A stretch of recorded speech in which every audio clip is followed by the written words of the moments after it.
അദാനിയൊക്കെ BJPയുടെ പരിലാളന കിട്ടുന്ന കോർപ്പറേറ്റാണ്. അവര് മുൻപന്തിയിലേക്ക് വന്നിരിക്കുകയാണ്. കോർപ്പറേറ്റുകളും പാവപ്പെട്ടവന്റെ വരുമാനവും തമ്മിലുള്ള വ്യത്യാസം വളരെ വർദ്ധിച്ചിരിക്കുകയാണ്. ഇതാണ് ഈ രാജ്യത്തിലെ BJPയുടെ ഭരണത്തിൽ നടന്നുകൊണ്ടിരിക്കുന്നത്. അപ്പോ കോർപ്പറേറ്റ് വർഗീയത, ഒരു ചങ്ങാത്ത മുതലാളിത്തം. അവരെന്താ ചെയ്യുന്നത്? രാജ്യത്തിലെ ജനാധിപത്യ വ്യവസ്ഥയെ തന്നെ അവർ വിലക്ക് വാങ്ങുന്നു. എങ്ങനെയാണ്? ചങ്ങാത്ത മുതലാളിത്തം ജനാധിപത്യ വ്യവസ്ഥയെ വിലക്ക് വാങ്ങുന്നു. എങ്ങനെയാണ് അത് ചെയ്യുന്നത്? അതിനു വേണ്ടിയിട്ടാണ് മോദി ഒരു ഇലക്ട്രൽ ബോണ്ട് നിയമം കൊണ്ടുവന്നത്. ആ നിയമത്തിൽ ഒരു വ്യവസ്ഥ എഴുതി വെച്ചു. രാജ്യത്തിലെ രാഷ്ട്രീയ പാർട്ടികൾക്ക്, കോർപ്പറേറ്റുകൾക്ക് ഫണ്ട് കൊടുക്കാം. എത്രയാ ഫണ്ട് കൊടുത്തത്? BJPക്ക് എത്രയാ കിട്ടിയത്? കോൺഗ്രസിന് എത്രയാ കിട്ടിയത്? ഇതൊന്നും നാട്ടുകാരോട് പറയേണ്ട ആവശ്യമില്ല, അല്ലേ? നാട്ടുകാരോട് ഇതൊന്നും പറയേണ്ട ആവശ്യമില്ല, വെളിപ്പെടുത്തേണ്ട ആവശ്യമില്ല. ഇതായിരുന്നു നിയമത്തിലെ വ്യവസ്ഥ. ആ വ്യവസ്ഥയെ ചോദ്യം ചെയ്തു CPIM. അതാ ഇടതുപക്ഷത്തിന്റെ സവിശേഷത. ഇടതുപക്ഷം അതിനെ എതിർത്തു. CPIM സുപ്രീം കോടതിയിൽ ഹർജി ഫയൽ ചെയ്തു. CPIM പറഞ്ഞു, ജനാധിപത്യ വ്യവസ്ഥയിൽ എല്ലാം തുറന്ന പുസ്തകമായിരിക്കണം. ഇവിടെ ഏത് കോർപ്പറേറ്റ്, ഏത് രാഷ്ട്രീയ പാർട്ടികൾക്ക് എത്ര തുക കൊടുത്തു എന്നുള്ള കാര്യം രഹസ്യമായി വെക്കണം എന്നതാണ് ഈ നിയമത്തിലെ വ്യവസ്ഥ.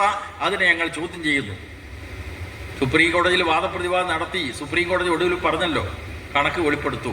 കണക്ക് വന്നല്ലോ. ഇപ്പോൾ എന്താ കണക്ക്? ഏറ്റവും കൂടുതൽ കോർപ്പറേറ്റുകൾ ഇഷ്ടപ്പെടുന്ന രാഷ്ട്രീയ പാർട്ടി രാജ്യത്തിലെ BJP. അവർക്കാണ് ഏറ്റവും കൂടുതൽ പണം. ഈ പണം എങ്ങനെയാണ് അവർ ഉപയോഗിക്കുന്നത്? ഇത് നിയമപ്രകാരം കൊടുക്കുന്ന വെള്ളപ്പണമാണെങ്കിൽ അതിനപ്പുറത്ത് കള്ളപ്പണമുണ്ട്, കണക്കുണ്ടാവില്ല. അപ്പൊ കോർപ്പറേറ്റുകൾ വെള്ളപ്പണം കൊടുക്കുന്നു, കള്ളപ്പണം കൊടുക്കുന്നു. ആർക്ക്? BJPക്ക്. പിന്നെ ആർക്കാ കിട്ടുന്നത്? കോൺഗ്രസിന്. നമ്മളെ ലീഗുകാരിപ്പോ കോൺഗ്രസിന്റെ വാലും പിടിച്ച് നടക്കുന്നത്. അവർ ജനാധിപത്യത്തെ സംരക്ഷിക്കും, അവർ മതനിരപേക്ഷതയെ സംരക്ഷിക്കുമെന്നാണ് ലീഗുകാർ പ്രസംഗിച്ചുകൊണ്ടിരിക്കുന്നത്. നമ്മുടെ നാട്ടിൽ ഇവിടെയൊക്കെ വന്ന് പ്രസംഗിക്കുന്നുണ്ടാവും ലീഗുകാർ, അല്ലേ? പക്ഷെ നിങ്ങൾ മനസ്സിലാക്കുക, രാജ്യത്തിലെ കോൺഗ്രസിന് ജനാധിപത്യ വ്യവസ്ഥയെക്കുറിച്ചോ, ആ ജനാധിപത്യ വ്യവസ്ഥ ഏതെല്ലാം മൂല്യങ്ങളെ അടിസ്ഥാനപ്പെടുത്തിയിട്ടാണോ നിലകൊള്ളുന്നത്, ആ മൂല്യത്തോട് പ്രതിബദ്ധതയില്ലാത്തൊരു രാഷ്ട്രീയ പാർട്ടിയാണ് ഈ രാജ്യത്തിലെ കോൺഗ്രസ്. പ്രതിബദ്ധതയുണ്ടോ അവർക്ക്? നിങ്ങൾ നോക്കൂ, 1-2 സംഭവങ്ങൾ. ബാബരി മസ്ജിദ് പൊളിച്ച സ്ഥലത്ത് രാമന്റെ ക്ഷേത്രം, അല്ലേ? അവിടെ പ്രാണപ്രതിഷ്ഠ. ഞാൻ ഇവിടുത്തെ ജനങ്ങളോട് ചോദിക്കുകയാണ്, ഇതിന്റെ പരിസരത്ത് എത്രയുണ്ട് ഹിന്ദു വിഭാഗങ്ങളുടെ അമ്പലങ്ങൾ അല്ലെങ്കിൽ കാവുകൾ? അവിടെ ആരാ പ്രതിഷ്ഠ നടത്തുന്നത്? അവിടെ ആരാ പുനഃപ്രതിഷ്ഠ നടത്തുന്നത്? ആചാരമനുസരിച്ചാണ് അവിടെ പ്രതിഷ്ഠയും പുനഃപ്രതിഷ്ഠയും. അത് പുരോഹിതന്മാരാണ്, മതപുരോഹിതന്മാരാണ് ഓരോ ആരാധനാലയത്തിൻ്റെയും പ്രതിഷ്ഠയും വെഞ്ചരിക്കലും ഒക്കെ നടത്തുന്നത്. പക്ഷേ ഒരു പള്ളി പൊളിച്ച സ്ഥാനത്ത് രാമക്ഷേത്രത്തിന്റെ പ്രാണപ്രതിഷ്ഠാ ചടങ്ങ് നടത്തിയതാരാ? ഇന്ത്യയിലെ പ്രധാനമന്ത്രി കസേരയിരിക്കുന്ന ഈ മോദി. മൂപ്പര് പ്രധാനമന്ത്രി കസേരയിൽ നിന്ന് ഇറങ്ങുന്നു, നേരെ അയോധ്യയിലേക്ക് പോകുന്നു, പുരോഹിതന്മാരെ തിരശ്ശീലക്ക് പിന്നിലെടുത്തുന്നു, എന്നിട്ട് പ്രാണപ്രതിഷ്ഠ, അല്ലേ? ഞാൻ ചോദിക്കട്ടെ, ഇവിടെയുള്ള ഏതെങ്കിലും അമ്പലത്തിൽ പഞ്ചായത്ത് പ്രസിഡന്റോ അല്ലെങ്കിൽ MLAയോ അല്ലെങ്കിൽ മന്ത്രിയോ പ്രതിഷ്ഠ നടത്തുന്നത് നിങ്ങൾ എവിടെയെങ്കിലും കേട്ടിട്ടുണ്ടോ? രാജ്യത്തിന്റെ ചരിത്രത്തിൽ എവിടെയെങ്കിലും ഉണ്ടായിട്ടുണ്ടോ? അതല്ലേ യഥാർത്ഥത്തിൽ മോദി നടത്തിയത് ഈ BJPയുടെ ഭരണത്തിൽ. പള്ളി പൊളിച്ച സ്ഥാനത്ത് ഒരു അമ്പലത്തിന്റെ പ്രാണപ്രതിഷ്ഠ. അപ്പൊ നമ്മുടെ കോൺഗ്രസ്സുകാർ അതിനകത്ത് എൻ്റെ വക ഒരു വെള്ളിയുടെ കഷ്ണം അങ്ങോട്ട് തിരികണം. വേറൊരു കോൺഗ്രസ് നേതാവ് പറഞ്ഞു, എൻ്റെ വക സ്വർണത്തിന്റെ ഒരു കഷ്ണം അങ്ങോട്ട് തിരികണം, അല്ലേ? ഇതാ കോൺഗ്രസ്. ആ പ്രാണപ്രതിഷ്ഠാ ചടങ്ങിലേക്ക് അന്നത്തെ CPMന്റെ ജനറൽ സെക്രട്ടറി സഖാവ് സീതാറാം യെച്ചൂരിക്ക് ക്ഷണം വന്നു. ഒരു സംഘം പോയിട്ട് കണ്ടു, ഇത് ഹിന്ദുവിന്റെ അഭിമാനമാണ്, ശ്രീരാമന്റെ അമ്പലം, അതുകൊണ്ട് പ്രാണപ്രതിഷ്ഠാ ചടങ്ങിൽ താങ്കൾ പങ്കെടുക്കണം. എന്താ സീതാറാം യെച്ചൂരി ചെയ്തത്? കോൺഗ്രസിനെ പോലെയാ? വെള്ളി അയച്ചു കൊടുത്തു. പിന്നെയോ സ്വർണത്തിൻ്റെ ഒരു കഷ്ണം അവിടെ തിരികണം എന്ന് പറയുകയാണോ ചെയ്തത്? അല്ല. ഹർജിപ്പുറത്ത് മറുപടി കൊടുത്തു സഖാവ് സീതാറാം യെച്ചൂരി.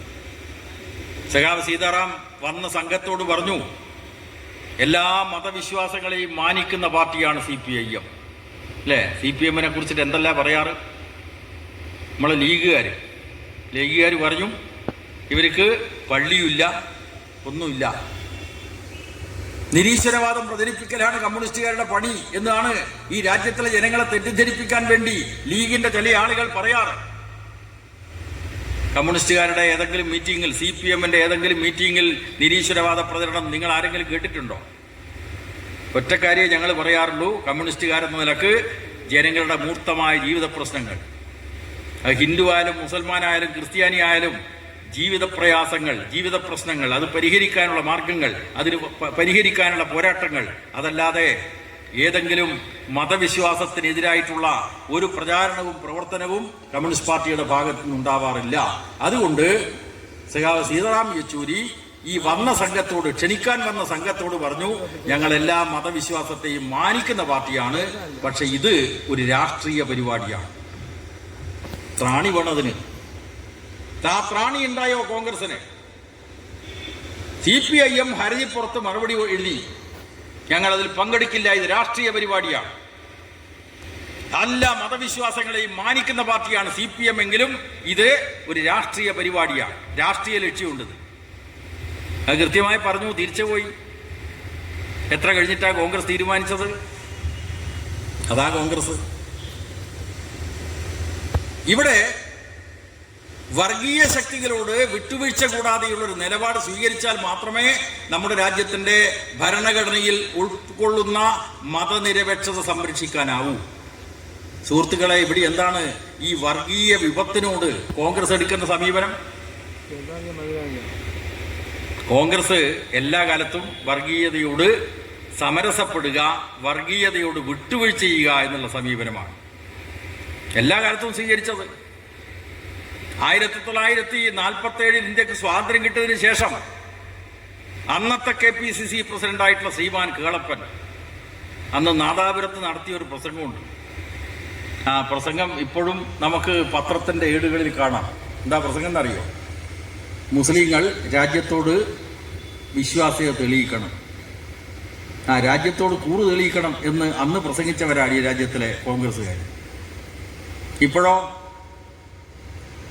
ഇപ്പൊ ഈ രാജ്യത്തിലെ ന്യൂനപക്ഷങ്ങളെ വേട്ടയാടാൻ വേണ്ടി RSSും BJPയും ഒരു ഭാഗത്ത് പരിശ്രമിക്കുമ്പോ അതിനോട് വിട്ടുവീഴ്ച കൂടാതെയുള്ള ഒരു നിലപാടല്ല കോൺഗ്രസ് സ്വീകരിക്കുന്നത്. ഉറച്ച നിലപാട് CPM-ഉം ഇടതുപക്ഷവും സ്വീകരിക്കുന്നു.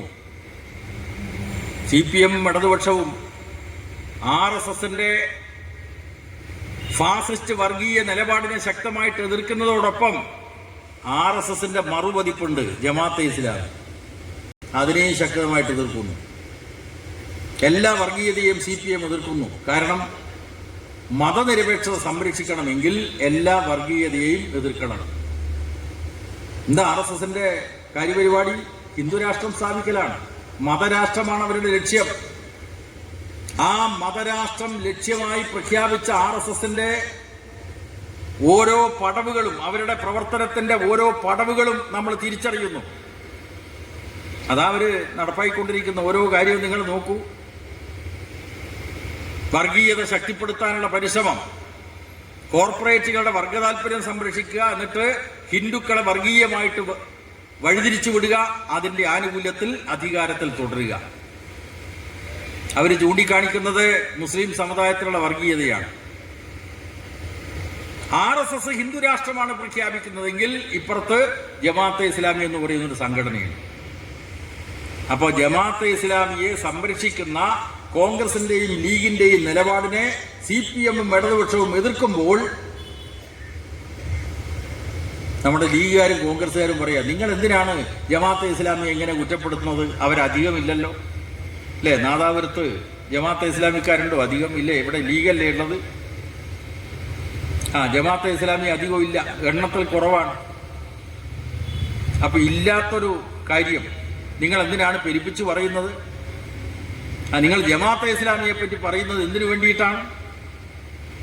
അത് BJP പ്രീണിപ്പിക്കാനാണ്, RSSനെ പ്രീണിപ്പിക്കാൻ വേണ്ടിയാണ്. എന്ന് മാത്രമല്ല, നിങ്ങൾ ഇസ്ലാമോഫോബിയ പ്രചരിപ്പിക്കലാണ്. എന്ന് പറഞ്ഞാൽ മുസ്ലിം ഭീതി ഉണ്ടാക്കുക. മുസ്ലിങ്ങളെ പറ്റി RSSും മറ്റും പ്രചരിപ്പിക്കുന്ന ആ പ്രചരണത്തിന് ആക്കം കൊടുക്കാൻ വേണ്ടിയിട്ടാണ് നിങ്ങൾ ജമാഅത്തെ ഇസ്ലാമിയെ പറ്റി ഇങ്ങനെ പറയുന്നത്, പ്രചരിപ്പിക്കുന്നത് എന്നതാണ്. എന്താ യാഥാർത്ഥ്യം? ഈ ജമാഅത്തെ ഇസ്ലാമി എന്ന് പറയുന്ന സംഘടന മുമ്പ് രാഷ്ട്രീയ പ്രവർത്തനമൊന്നും നടത്തിയിരുന്നില്ല. അവർ വിശ്വാസപരമായിട്ടുള്ള കാര്യം, ഹുക്കുമത്തെ ഇലാഹി എന്നുള്ള അവരുടെ ലക്ഷ്യം അവർ പ്രഖ്യാപിച്ചു. അതനുസരിച്ച് അവർ പ്രവർത്തിച്ചിരുന്ന ഒരു സംഘടനയാണ്. അവർക്ക് ജനാധിപത്യത്തെക്കുറിച്ച് കാഴ്ചപ്പാടുണ്ട്. എന്താ ജനാധിപത്യത്തെ പറ്റി അവർ പറഞ്ഞിട്ടുള്ളത്? ജനാധിപത്യ വ്യവസ്ഥയിൽ ജീവിക്കുന്നത്, ശ്വസിക്കുന്നത് പോലും ഹറാമാണ്.